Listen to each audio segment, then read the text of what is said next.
the gospel of the kingdom and cured every disease among the people. Alleluia, alleluia, alleluia. My dear sisters and brothers, the Lord be with you. And with your spirit. A reading from the Holy Gospel according to Mark. Glory to you, O Lord. Jesus entered the synagogue. There was a man there who had a withered hand. They watched Jesus closely to see if he would cure him on the Sabbath, so that they might accuse him. Jesus said to the man with the withered hand, "Come up here before us." Then Jesus said to the Pharisees, "Is it lawful to do good on the Sabbath rather than to do evil, to save life rather than to destroy it?" But they remained silent, looking around at them with anger and grieved at their hardness of heart. Jesus said to the man, "Stretch out your hand." He stretched it out, and his hand was restored. The Pharisees went out and immediately took counsel with the Herodians against him to put Jesus to death. My dear friends, the gospel of the Lord. Praise to you, Lord Jesus Christ. Please be seated for a while. Again, my dear sisters and brothers, good afternoon.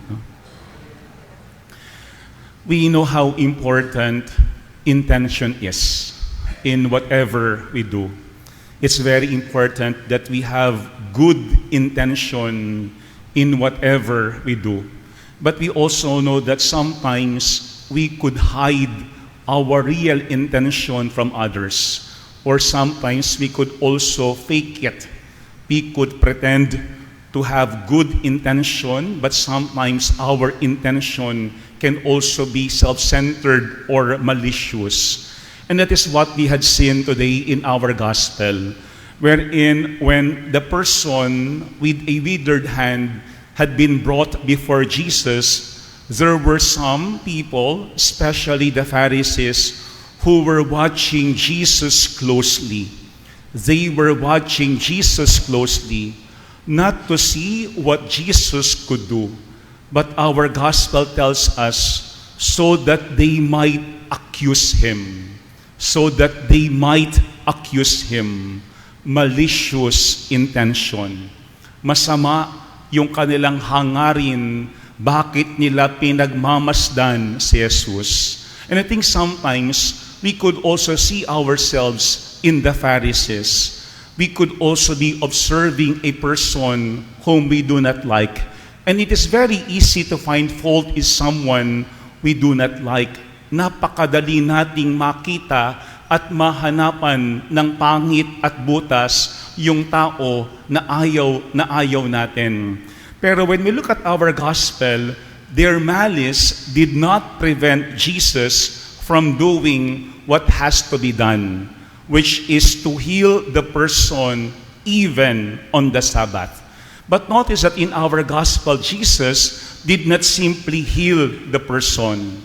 Instead, here in our gospel, what Jesus did was that he first asked the crowd. Nagtanong muna siya sa mga tao. And what was his question? Is it lawful to do good on the Sabbath rather than to do evil? To save life rather than to destroy it? As if Jesus wants these people to think, what is really the meaning behind the Sabbath law? Kasi like our gospel yesterday, these people could be following meticulously the law of Sabbath, but they have no idea why God had given them that law. Maaaring sumusunod sila sa batas, pero hindi malinaw sa kanila bakit ba ibinigay ng Panginoon yung batas na yun. And I think sometimes we could also be like them. We could be observing certain laws and think that we are devout, that we are close to God, that we are pleasing before the Lord. but we are doing these things with wrong intention. And we could also be observing or obeying certain laws blindly. Baka sumusunod pero hindi na iintindihan, pero hindi talaga nauunawaan ng lubusan. Pero when we look at our gospel, the man in front of Jesus has a withered hand. Maganda yung simbolong yun, withered.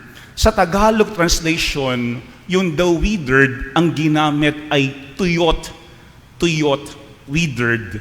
When we say withered, it shows there is dryness, there is no life.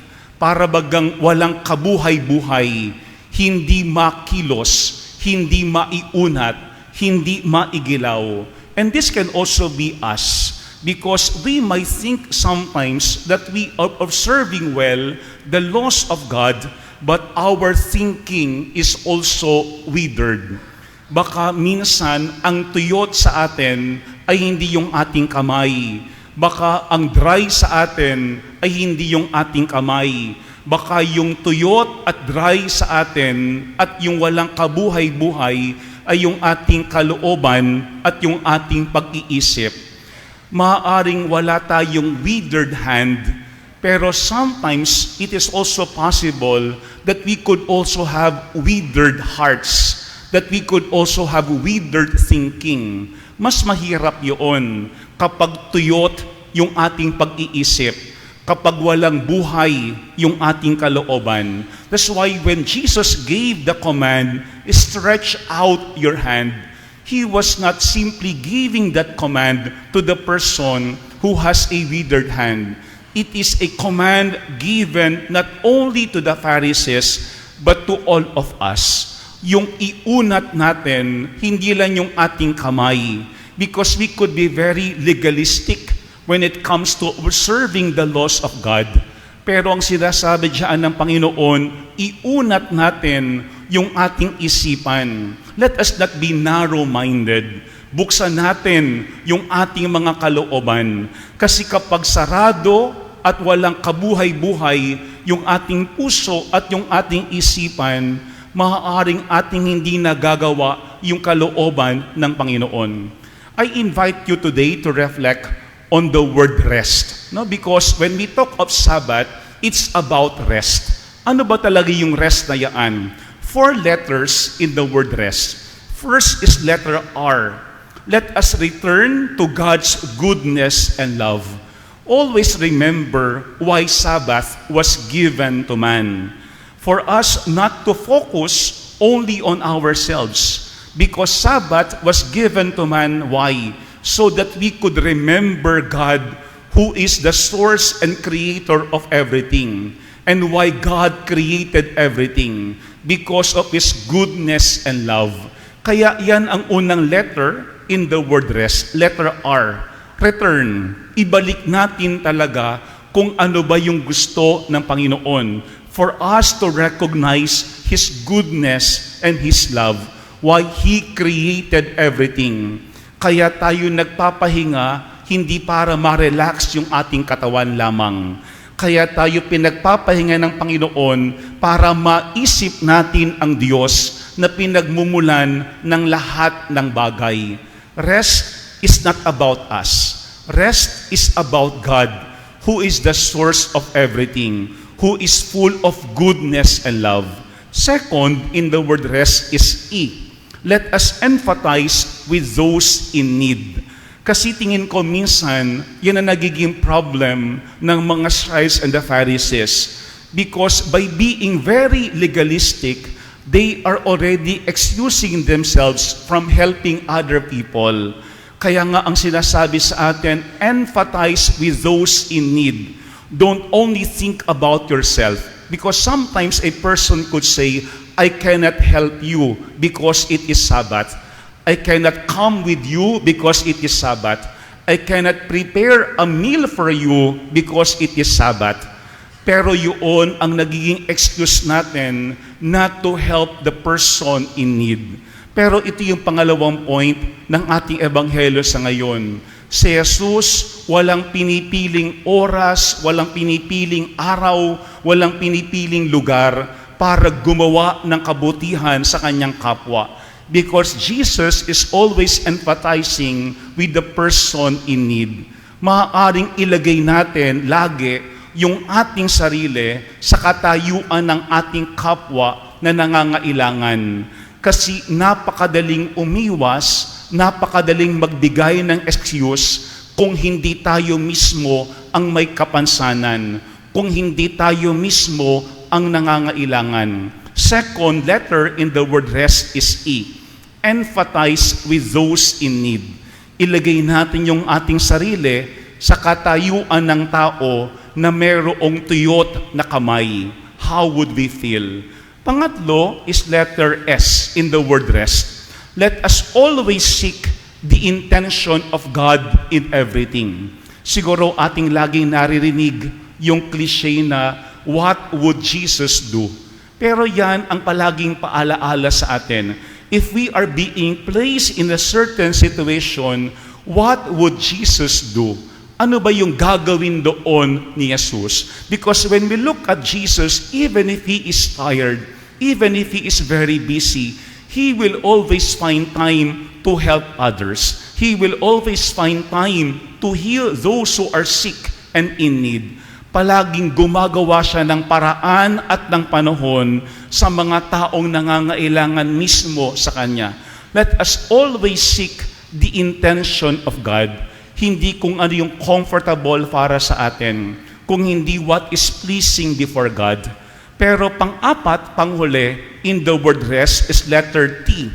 Let us always thrive in our life. When we say thrive, hindi lamang to become successful. Because sometimes, we want to succeed sa ating mga ambitions to prove that we are good, that we are very talented, that we are very hardworking. Pero when we say thrive, we also give our very best so that we become an inspiration to other people, that our life will also bring joy and hope to others. Kung yun ang pang-apat na paalaala sa atin, do we simply succeed in life or do we also thrive in life? When we say thrive, we aspire to inspire other people. We aspire to bring hope and joy to others. Sana yung ating presence, yung ating buhay, hindi nakakawala ng saya sa ating kapwa. Hindi nakakawala ng pag-asa sa iba. Kung hindi sana katulad ni Jesus, kapag tayo ay nasa isang lugar, tayo ang pinagmumulan ng galak at pag-asa ng ating kapwa na nangangailangan. Let us remember the word rest. First is R, return to God's goodness and love. Second is E, empathize with others in need.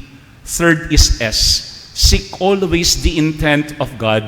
And last is T, thrive in life. Let me end our reflection with words coming from St. John Bosco. He said, do not lose any time. Do good. Do all the good that you can, and you will never regret doing it. Let me repeat it. Do not lose any time. Do good. Do all the good you can, and you will never regret doing it. Walang nasasayang sa paggawa natin ng kabutihan. Sana wag nating sayangin hindi lamang yung pagkakataon na gumawa ng mabuti. Kung hindi, wag natin sanang sayangin yung ating buhay para maging mabuti sa lahat. Amen.